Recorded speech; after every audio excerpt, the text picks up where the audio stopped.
Well, hello everyone. I'm Father Alexander Har, And I'm still the Reverend David Marshall. and this is a bridge between where we bridge our physical distance as we live a couple of bridges from each other. We bridge now the beginning of a school year as our kids are going back to school. Mine go back to school tomorrow. I know yours have already gone back to school. And Yeah, today, so one's doing a final internship in USF. mhm. So he's not actually going to school, he's just interning, which is awesome. And the other started ninth grade. All right, I got a sophomore and a junior this year, and they're gonna appreciate that today we are bridging the Gospel of John with this difficult saying that has a couple of different interpretations in the church, and I'm sure that we will make this clear for everyone who's preaching this Sunday, including me. That is incorrect. We are Okay. going to muddy the waters. We are going, because I think it would be really cool for you to talk to your sophomore, and if we brought my freshman on and said, guys, because what Alex and I have been arguing for the last 10 minutes, we bring him in. I guarantee you know boys, and you know what it is to be 14 and 15 years old. They're going to go, like, come on, guys, who cares? Jesus said it, just eat the communion and move on. Right. And I think, this is where I can struggle sometimes when we're preaching about something that we have heard several times, something that is central to the faith. Right. And my struggle usually is helping people to approach it in a new way, approach it in a way that's going to deepen their faith that they may not have thought of before. Um, when I Well, we're going think to do about that this, today. yeah, when I think about this text, I start with a plain reading of this text. And so, just to be clear, we're talking about where Jesus says, "I am the bread of life." He's been saying that for 4 weeks now, you know, but I'm finally addressing it this Sunday. He says, "I am the bread of life." But if you don't eat my flesh and drink my blood, you have no life within you. And of course, there are people in the text, the Jewish people who are listening, who are like, "I'm not going to do that. That that does not sound right, because we're not cannibals." Um, Unfortunately, though, Jesus does not relent. He says, "No, this is really it." And there are people who leave. There are people who leave Jesus' ministry, who leave the fact that he is teaching. He just loses disciples. And then, of course, at the end, he asks his apostles, "Will you leave also?" And they say, "To where would we go? You have the words of eternal life." Um, did I give a good summary? That was fantastic. Yes. Yeah. I I would just And throw in one word about abide. Um, yeah. and then we're going to spend a little bit of time with some of his questions. At least I think, for me, I'm going to spend a little time with No. some of his So questions. But what's your take? I mean, in this particular gospel. what is my summary, No, or I what is mean, my? your take on the idea of Jesus, using the "I am" statement connected with bread and flesh and blood. I think we need to ease in a little smoother than that. You need a little you need a little easing in. Okay, ease Well, in for us. yeah, you almost had a 22-minute Dave Marshall experience, and I don't want you to. It's not. It's a bridge between. It's not just me pounding my chest and telling you what I think. Um, so because we were talking about different readings, that there's different. Over the years, the church has translated or imagined this differently. Right. And did you want to do that, or did you want me to Well, dive right in? let me just say I don't this. want to. I won't do 22 minutes. Well, that's okay. Well, let me just say this. To me, I always start with a plain reading of the text. Jesus is saying something. I take it at face value. And this is Ah, before we look up all the Greek and stuff like that, which we did some of that. But right. in looking at it at face value, I recognize that Jesus, in this particular instance, just as at the Last Supper, he cannot look at it and physically be it in that moment, but he's asking the apostles to engage with him in a Mhm. very particular way that is similar to the way they would engage with this object that he's pointing to. So that's kind of Right. my Yeah. plain reading. Okay. I'm going to argue from the point of where you and I are both in ministry that we no longer can do plain readings because we have read it many Yeah. times. We have Mhm. our own baggage that we bring in. That I think at one point you and I could do plain readings, but if I can talk just only for myself here, um, that ship has sailed for me to do a plain reading. I Hmm. bring so much stuff with me when I sit down to read this passage that for me it helps nowadays that I have the ability to look at it with its original language. That helps break me away from all of the things that I bring to it. And so when I bring baggage to this, what I'm bringing are my own expectations about the Eucharist, my own thoughts, my own Christology, if you will, about who Jesus is. Hmm. I bring all of that in. I bring all the voices, the professors, and various things I've read, the church history, the great division of the church between East and West, and then certainly Protestant and Roman Catholic. All of that boils up, and so it's hard for me to do that type of reading. If I do a plain reading, the way I do it is I read it backwards. Okay, that's fair. And what I would say, what I mean by plain reading is that um, you can still look at the Greek, you can still look at the concordance and those things, and just what as I would say, take Jesus at face value, right? Or Okay, take the text at face value. So let me just give an alternate example.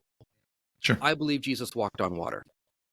Yes, me too. Okay, the text says they saw him walking on the water, Right. right? So I'm going to take that as this is what the text wants me to glean or get from that. Um, Hmm. so it's because of that I believe in miracles. Now, not everybody does believe in miracles, and No, I no. respect that. I always go back to the Jefferson Bible. He took all the miracles out, Right, right? right. But this particular text though really makes it hard for me because it's hard to hear Jesus say these words, "I am the bread of life," and then not look ahead to another part in another gospel or in multiple gospels where he is saying those words again and not make this connection that I desperately want to make. And I think that's what I mean by the plain reading. Okay. Um, the, I'm going to do a different type of reading. Yeah. So, and I'm smiling because this is one that you and I haven't yet talked about, and that is placing it within its own perspective of what Hmm. John 6 is and what John 5 was, and that there's this movement of Jesus that is growing, Hmm. and people are showing up because he fed people in the wilderness, because he's healing people. People are showing up because of stardom, if you will. Hmm. That if they had, which they didn't, if they had Twitter and all that stuff back then, people are trying to take selfies with it. That there is this large upswelling. Jesus knows that Golgotha is coming, Hmm. and he knows what his people are going to go through. He has already promised and been promised that not one of his people will be harmed. And so, with all of that in his mind, I'm wondering if he's not trying to figure out how to whittle this group down. Okay. Um, Okay. okay, so I one other way to do it. And so I'm going to separate the sheep from the goats, if you will. I'm going to find who really is willing to go on this path with me, who's willing to trust me. And he found out. He asked the 12, "Do you also wish to go away?" Which wish isn't the word, Yeah. because I didn't do a plain reading. Do you want to go away too? Is It was much Yes. more. It wasn't a question. You leaving? Um, yeah, are you going to? He, it. I'm not saying that Jesus was irritated, but the Greek would indicate this was not a soft question. Yeah. And then Peter answered, "Where would we go?" And other passages, other gospel writers, when they came to a point like this, Peter said, "We have left everything for you. Where would we go? Right. We have abandoned all of that." Um, so, so if we can put it in the larger perspective, Jesus did what he had to do, which was get this number down to its core group, its core following of people that are willing to take something so outrageous that he was saying and be able to hold it as being truth. And then some would say that for the next 2.5 years, they followed him. Some would say just for a half a year until the Last Supper Yeah. when he picked up the loaf. And there was a great sigh of relief when he said, this is my body. They went, "Oh, thank God." Right? Whew. Yeah. We were really thinking, eating the Right. fibula. So, I agree with what you're saying in that the more that Jesus reveals, the Mhm. fewer people stick around. Right. You know, Yeah. so I do agree with that. But one of the things I want to get into is, and I talk a little bit about this on Monday, Thursday. I think this is a great kind of prefiguring. If you're working on your Monday, Thursday sermon already, you're just way ahead of the game. Ah. Um, you Yeah. know, you are way ahead. But what I But would say is except it's late this year, so you get even more. You get like 3 more weeks to exactly. work on it. So But what I would say is that Jesus has been comparing himself to various things. okay. The gate, the shepherd, the vine. I'm the light of the world. And when we hear I am the bread of life, what it stirs up within me is how intimate the act of eating is. Now let's put this aside for a second that we live in a very industrialized society when it comes to food. Okay. Not everybody cooks, right? Right. But I think of the intimacy of the preparation of food within one's home, the intimacy of gathering around a table to eat and what that means. And what I take from this and what I really want to talk about with my congregation is this notion of Jesus desires to be as close to us as food, Hmm. to nourish us as food. And so, what does Hmm. bread do? Well, bread is the most basic food that we associate, right? For in my culture, it would be rice, you know, not just bread, perhaps, because you can live on bread and water. But the idea of Jesus saying, I wish for you to have a relationship with me that is as close as the food that enters your body and nourishes you. It's that closeness that Jesus desires. And that's what I want to get people to focus on. The mechanism is scary. The idea of that mechanism can be very scary, but the reality that Jesus wants is intimacy. Good. I had to write something down. Okay. Folks, it's rare that I do this during a show, but I had to. So you said that you can drink, you can eat bread and water and live, right? Hmm. Um, technically, what I wrote down was if you drink water and you eat bread, you won't die. But are I you like living? that. Okay. I like Um, that. our current, you talked about our the way that we create food nowadays and distribute it, which is very corporate.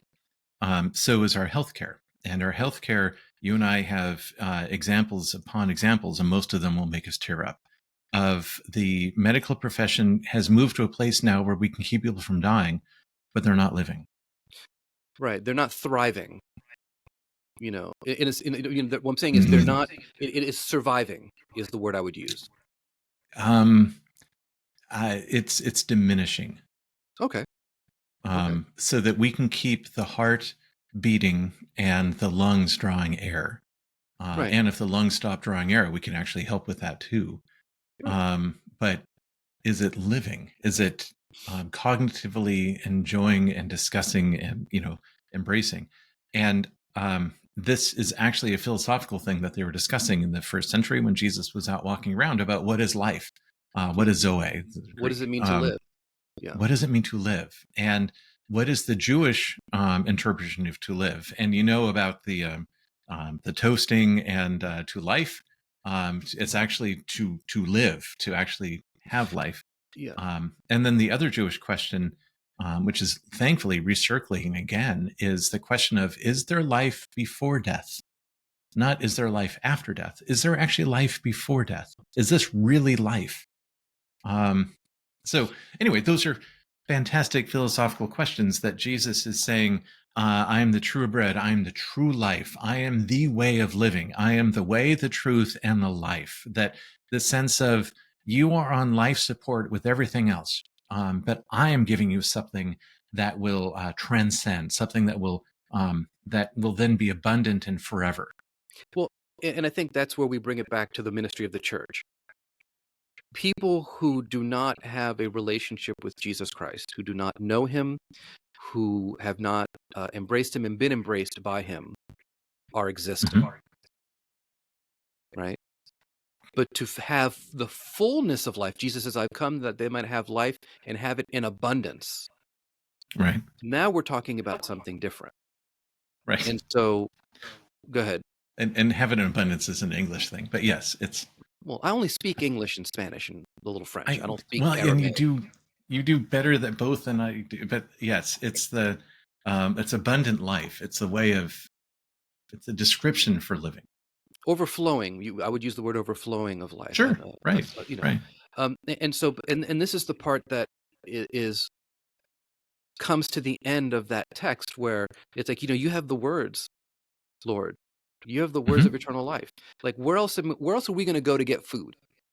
And actually, this reminds me. I had a couple of friends come in from Jacksonville. They were going to a concert, and we met up afterwards. And I said, "Let's go. I'll get you some authentic Spanish food here in St. Pete." And we went, and they were closed. And I kind of like tapped on the window and said, "Hey." And then he pointed to the empty steam tray of rice and said, "What do you want me to do? We're Right. closed." You Right. know, and it's that's why, strange segue, that's why I miss a time when churches were always open. Oh, sure. Right. I Yep. miss that time of being able to come into a church at any time, day or night, and Hmm. pray, because I want to see the one who has the words of eternal life. Hmm. Yeah. Now, try telling somebody. Before you switch gears, Mhm. you remember Go ahead. when you and Roxanne and Christy and me went to go to Demi's Oh, Noodle House, oh, please best don't noodle remind house in me. the area? And the four of us show up, and of course, it's not open. And my wife, who is wonderful at this type of subtlety, said, "Gee, if we only had a device where we could look up to see if something's open or closed before we get there. If only we had some sort of technology." Um, but we instead went to a Mexican restaurant and had a fabulous time. Yes, So, yes. yeah. So, what's it with you going to restaurants that are closed? I don't know. I just have some bad luck, but and so I think about that, though, is telling people, part of sharing the gospel is holding Jesus up and allowing people to see where they are in relationship to him. Sure. It can be very difficult, though, to alert people that they are not living the fullness of life. Good. Well, I think this is a perfect segue for me to jump into the middle part Hmm. of the passage. Yep. And when Jesus asks questions, I pay particular attention to it. And Mhm. so the plain reading that I do, the reading backwards, if you will, is that I look at the questions first and I look at the verbs and from there. But so in the middle part of the passage, uh, Jesus was aware that his disciples were complaining about the things that he had been saying. Mhm. He said to them, "Does this offend you?" The Greek word is fantastic. It is scandalize. Essentially, it's what the word is. Does this scandalize you? Does this scandalon is just awesome. And then he asks the question. Then, what if you were to see the Son of Man ascending to where he was before? Um, that does this offend you? And some of the pastoral concerns that you and I, part of the difficulty of ministry nowadays, Mhm. is that I'm going to take a step and see if you follow me, or if I'm going to Mhm. be out walking on this limb all by myself. Um, from when I was ordained in 2007 to 2024, to a certain degree, people can be more offended easier now than they could have in 2007. Are you experiencing the same thing? I think we're more prone to be defensive than we were Yeah. back then. I think there are things that have been offensive, frankly, that Oh, people, sure. for good reason. In some cases, Yes. people are very offended, but I think there are some cases where people are a little defensive and they may react too quickly to being Hmm. offended. Yeah. Yes.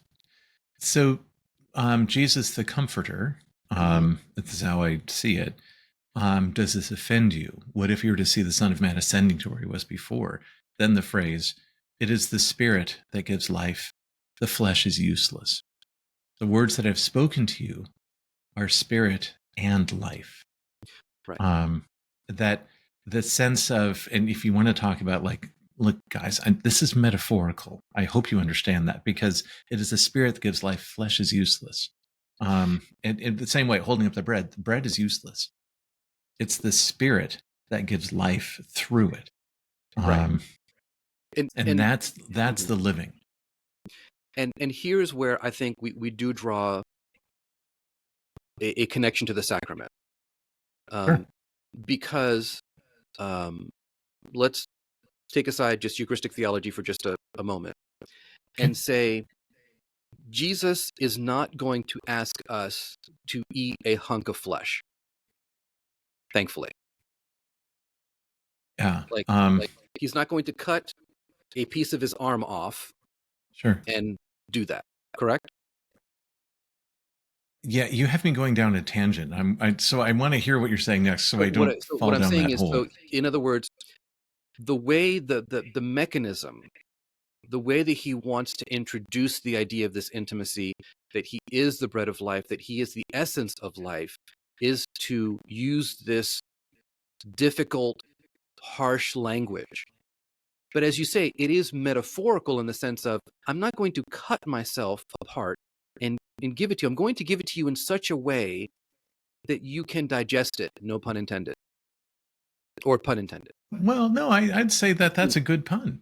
you I know, would stick with pun intended. Yeah. and so when I think of our Anglican theology of the real presence, that we do not know how Jesus is present, but we know that he is present, right? Mhm. That Yes. is easier for me to bear than perhaps transubstantiation, which is, well, the whole of the tangent. But Sure. the point that I make is that we don't want to have a situation where we are allowing people to keep God at a distance. No, Jesus desires intimacy. Jesus desires closeness, as close as you are to your food. And people are going to be offended because in that time period, because God is more imminent, God is more out there, distant from us than God is within me. Because now if I'm consuming the bread of life, that means God is within me. I don't know how comfortable I feel about that. Right. You bet. I've written down something else. I don't know what's about this episode, Alex, that's making me write stuff, but All right.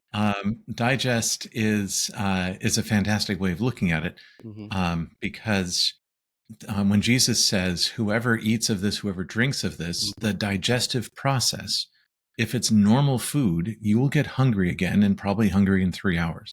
You'll get Right. thirsty again, probably within the hour. What I am having you digest, you'll never be hungry again.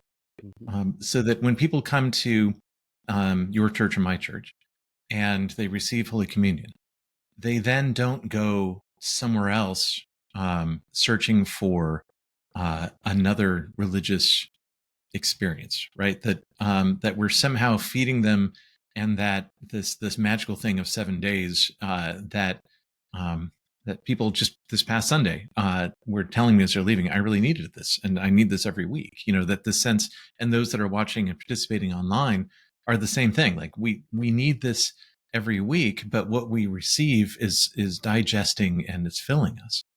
Right.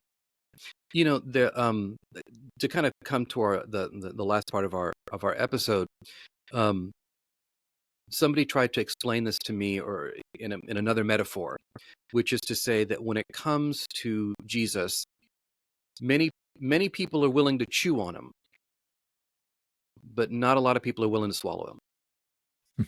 Okay, so this is the tangent, and I'm well aware of the clock. So Go ahead. apologize to any of those who were hoping that we'd wrap this up. And the other thing I do not want to forget about is that if you're listening to this and you do not believe that Jesus walked on water, you are more than welcome to be a part of the show and to be listening to us. You do not have Yeah, to subscribe to these things in order to subscribe listen. to Yeah. Bridge Between. So this is just what Alex and I have come to. It doesn't mean that you have to do that. And so again, I don't want to offend by saying we believe that these miracles actually happen.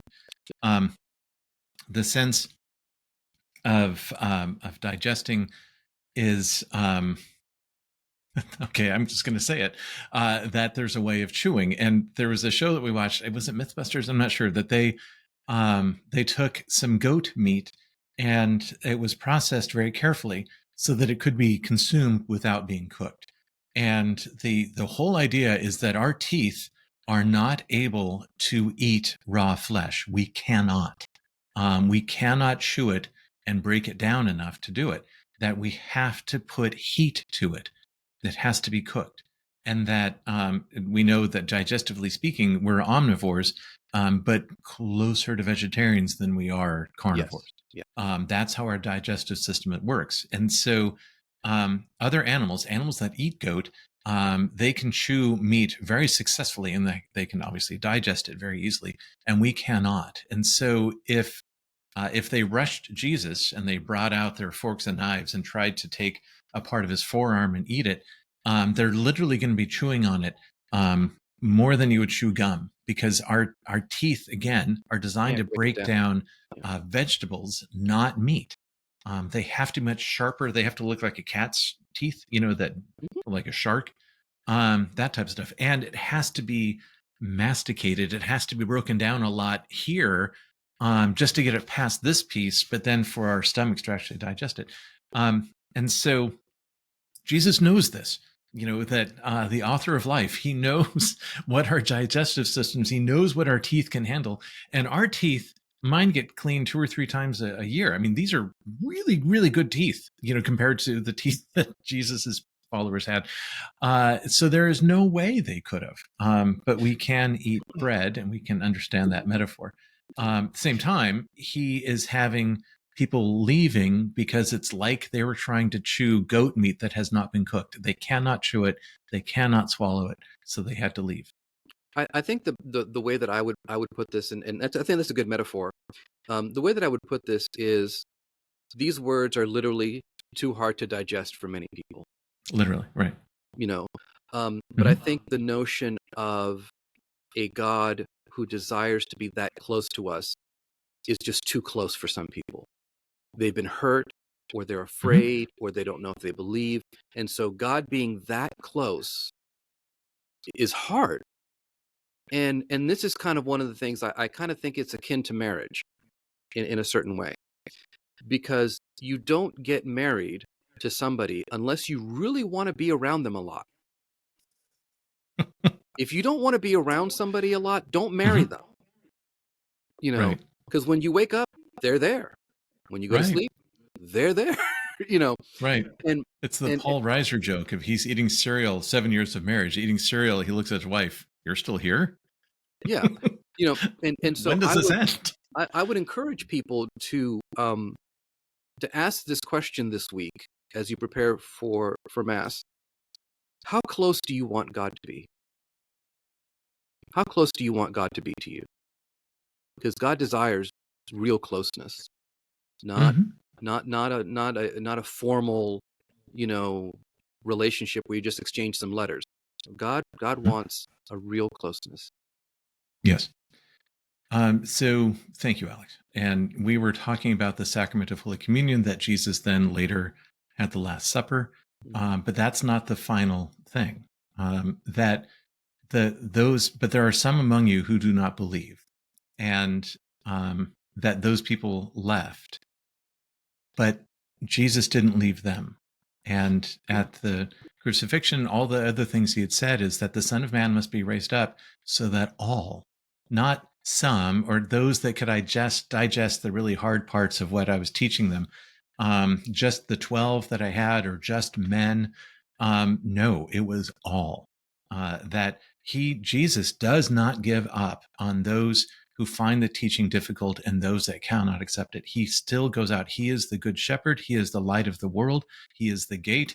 He is the vine. He is all of those things to go gather and bring them together. And so today, if you are having difficulty understanding this or accepting it, it's okay. Jesus isn't giving up on you. He will continue to pursue you, and that you will be loved and brought in as time goes on. I couldn't have said it better myself. So I I was. was watching the clock click to 30. So I know that that's kind of our, Yeah. Well, yeah. we want to thank everybody for this wonderful episode that you've let us share with you. Ask questions, and like I said, go ahead and ask that question: how close do I want God to be? And then don't forget to like, comment, and subscribe, because we're going to catch you in the next one. God bless.